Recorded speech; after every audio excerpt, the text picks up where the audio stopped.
welcome back to the London Film Festival. What's it like to be bringing another movie to this fine city, getting involved in all the madness of this festival, what it brings? How are you feeling about it? Well, I'm really proud of the movie, so it's always nice when you really are proud of the movie, like I was with Banshees. This is a beautiful movie, and it's nature is a big part of this movie, similar to Banshees. It was a big draw for me.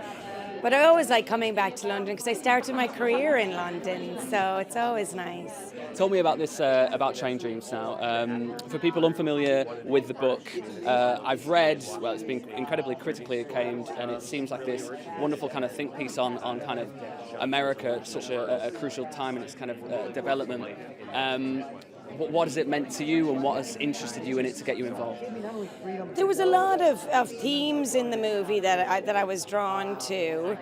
Grief, and again the nature aspect, and how like we kind of destroy nature to progress as a society, and what's the cost of progression, and those themes are still relevant today with technology and everything.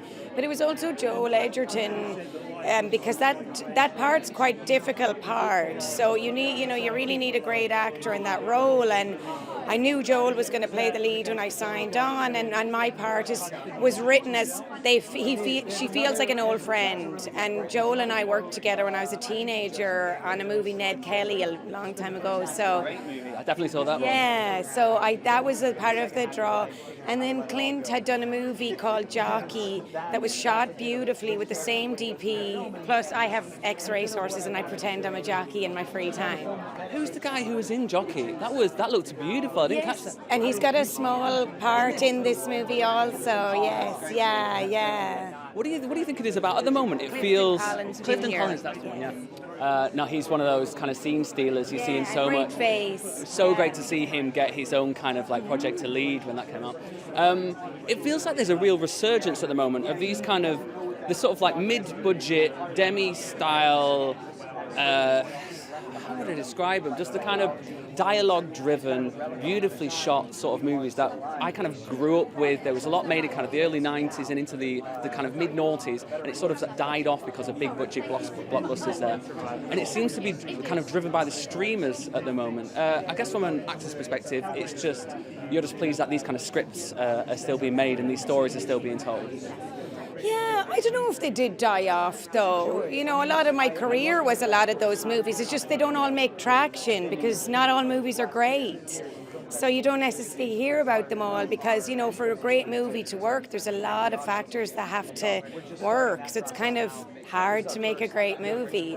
So I'm glad that this one is sort of rising because I feel like it is. I feel like all the different departments on this movie are really strong. Plus it was made, it was a labour of love for everybody. It wasn't like a big payday for all of us. We just all thought it was great and wanted to be in it. Finally, the big question that draws is there is a kind of a limited release to a lot of these films, but people can sit and wait and watch them in their own living rooms.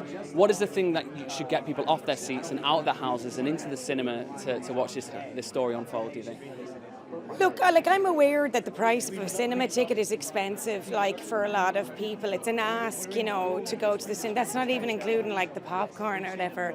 So, it has to be an experience if I'm going to go to the cinema, either, in whatever way you describe.